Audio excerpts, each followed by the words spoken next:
Monseigneur, bonjour. Bonjour Florent et bonjour à tous. Alors au début de cette émission, on va parler d'une messe que vous présidez dimanche 23 octobre dans l'église Saint-Mémy, dans la commune du même nom. Et ça tombe bien, c'est la fête de Saint-Mémy. De quoi s'agit-il ?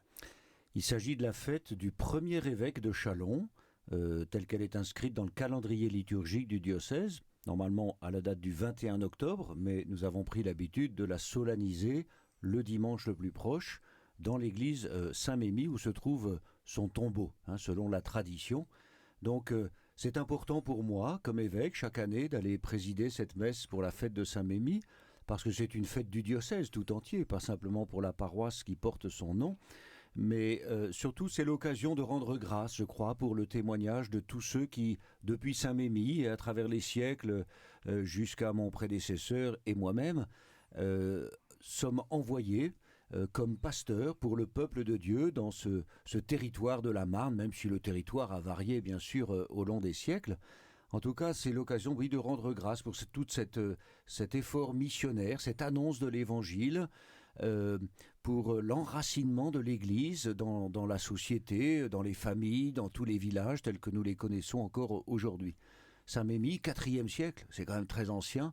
Voilà un diocèse comme le nôtre qui, comme beaucoup d'autres en France, date des tout premiers siècles de la vie de l'Église, suite à la venue des premiers apôtres de Jésus, des premiers évangélisateurs sur notre terre en Europe occidentale. Donc pour moi, c'est important, comme pasteur, d'enraciner aussi mon ministère d'aujourd'hui et de demain dans ce que je reçois de Saint-Mémy, de tous mes prédécesseurs. Je ne suis pas un évêque arrivé comme ça de la lune ou de je ne sais où, mais envoyé par l'Église, et je m'inscris dans toute cette succession apostolique qui fait la force d'ailleurs de l'Église et de son témoignage aujourd'hui, parce que nous sommes non seulement les évêques en collège, le collège épiscopal qui rassemble tous les évêques du monde autour de l'évêque de Rome, mais il y a aussi cette dimension dans l'histoire, la collégialité épiscopale dans cette succession apostolique qui nous inscrit aussi dans la tradition, l'héritage reçu de tous nos pères dans la foi, et aussi de l'ouverture justement sur l'avenir pour l'annonce de l'évangile aux générations qui viennent après nous. L'image qui peut venir à l'esprit, c'est celle d'une course de relais, c'est-à-dire que d'évêque en évêque, l'Église se transmet. Alors, il n'y a pas que les évêques, il y a tout le peuple de Dieu, mais il y a quand même cette continuité qui remonte aux apôtres et qui est importante pour nous. Très importante, une continuité sans rupture, même s'il y a des moments dans l'histoire où ce fut un petit peu plus difficile, mais effectivement, cette continuité nous fait penser à la succession dans une famille. Finalement, de génération en génération, il y a aussi tout un esprit de famille qui est donné, qui est transmis aux enfants, puis des enfants à leurs enfants, etc. Mais dans l'Église, c'est un petit peu la même chose. Chacun, nous sommes dépositaires du trésor de la foi, du dépôt de la foi qui vient des apôtres, et nous avons la mission de le transmettre. Nous sommes comme un maillon dans la chaîne. Alors, évêque et laïque, bien sûr. Alors Saint-Mémy était évêque, il est venu chez nous pour évangéliser ses terres, qu'ils n'ont d'abord pas reçues. Il s'était réfugié dans le bois du Bauchet et priait en attendant le temps de Dieu qui est arrivé quand il a pu ressusciter le fils du gouverneur qui s'était noyé, etc. Et à partir de là, la population l'a écouté. Et dans l'église, il y a une autre grande figure missionnaire, alors qui est un peu mystérieuse parce que c'est une jeune fille lyonnaise, mais qui, elle, n'a pas voyagé. On voit dans l'histoire de la mission, si on va à Fourvière au musée de la mission, qu'à partir du moment où cette jeune fille commence à travailler pour la mission, j'ai envie de dire, explose dans le monde entier. Elle a permis vraiment un développement presque exponentiel des missions, et pourtant, elle n'a pas beaucoup bougé elle-même, c'est Pauline Jaricot. Oui, Pauline Jaricot, un peu comme la Sainte Thérèse de Lisieux, qui n'a pas bougé de son Carmel et qui a été déclarée par l'Église patronne des missions. Donc effectivement, être missionnaire, c'est déjà dans son cœur, c'est être habité par ce désir profond, ardent, de transmettre l'Évangile et que tous les membres de l'humanité puissent recevoir cette annonce. Alors Pauline Jaricot, effectivement, au XIXe siècle, c'est la première moitié du XIXe siècle, elle est née juste en 1799 et donc dans un contexte de la Révolution, de bien des difficultés aussi pour la vie ecclésiale et l'annonce de l'Évangile. Et très certainement, son expérience l'a conduite à ouvrir son cœur à cette expansion. Et d'elle est née l'œuvre de la propagation de la foi, qui porte bien son nom, propagation de la foi. Il s'agit pour les chrétiens de propager cette parole évangélique et le trésor de la foi à tous les peuples du monde. Et elle va démarrer avec quelque chose de tout simple, qui sera d'essayer de collecter un sou, que chaque personne puisse donner un sou. Et c'est en récoltant plusieurs sous et encore de très nombreux sous qu'elle va ainsi susciter un élan qui va dépasser bien sûr les frontières de Lyon et de la France, comme vous l'avez dit, pour aller aux extrémités du monde. Et c'est devenu vraiment une œuvre d'enracinement de ce que nous vivons aujourd'hui à travers les œuvres pontificales missionnaires qui coordonnent tout cet effort à travers le monde entier. Alors les œuvres pontificales, parce qu'à un moment donné, le pape a dit ça, c'est tellement important que ça concerne toute l'Église, et c'est donc passé de Lyon à Rome sous la responsabilité du pape, et je crois qu'aujourd'hui, elles sont présentes dans 140 pays. Oui, presque toutes les églises particulières sont concernées et participent d'ailleurs à cet effort sous la conduite du directeur international des œuvres pontificales missionnaires. Alors les œuvres pontificales missionnaires ont la charge d'animer ce qu'on appelle en France la semaine missionnaire mondiale, mais tout au moins le dimanche de la mission, le 23 octobre. C'est un temps de prière, c'est un temps de collecte, ça sert à quoi ? Ça sert à raviver l'esprit missionnaire dans le cœur de tous les fidèles, ça sert à engager un soutien concret des églises particulières à d'autres églises particulières. Et nous savons que par exemple, la quête qui est faite ce dimanche-là est reversée intégralement aux œuvres pontificales missionnaires par tous les diocèses. Et ce sont ces œuvres pontificales qui sélectionnent des projets bien précis dans d'autres diocèses du monde pour soutenir la formation des séminaristes, la construction d'une paroisse, d'une église, l'ouverture et le développement d'un dispensaire, d'un établissement de soins pour prodiguer la charité évangélique aux pauvres et aux malades. Donc toutes ces actions que des diocèses n'ont pas les moyens de mettre en œuvre, ce sont, comme dans un esprit de solidarité, de fraternité, ce sont les autres diocèses mieux pourvus qui y participent par le biais des œuvres pontificales missionnaires. Ainsi, il y a une répartition très, très juste qui est faite en ciblant bien les objectifs.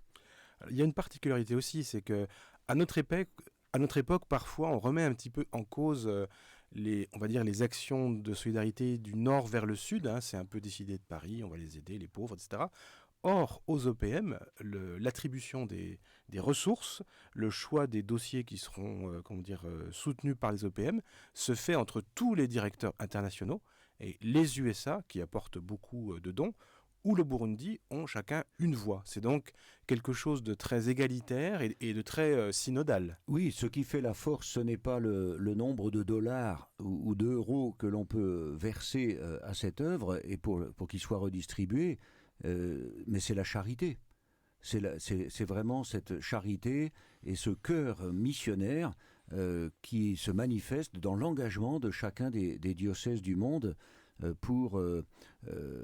ils sont coordonnés par un directeur national, bien sûr, mais ça se passe au dicaster pour l'évangélisation des peuples à Rome, de façon à ce que, effectivement, ce soit une œuvre commune, une œuvre de l'Église tout entière, qui se dit, pour être présente partout dans le monde et pour témoigner de l'Évangile, surtout là où il y en a le plus besoin, là où le besoin est le plus urgent, eh bien, organisons-nous. Personne ne revendique sa propriété, ses droits, etc. Mais c'est un beau partage fraternel qui est mis en œuvre.